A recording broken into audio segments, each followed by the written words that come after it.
Hi friends, வாங்க நல்லா இருக்கீங்களா? அன்றைக்கி என்ன செய்ய போகிறோம்னா பழம் வச்சு உப்பு காரம் சூப்பராக இருக்கும். ஒரு போண்டா மாதிரி போட போகிறேன்.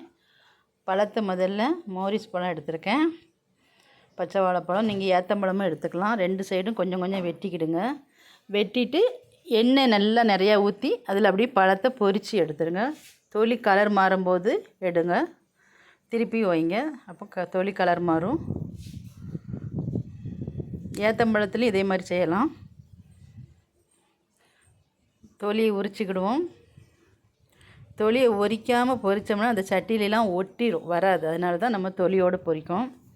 இது நல்லா ஒரு ஸ்பூன் வச்சு நல்லா பிசைஞ்ச மாதிரி குழச்சி எடுத்துக்கணும்.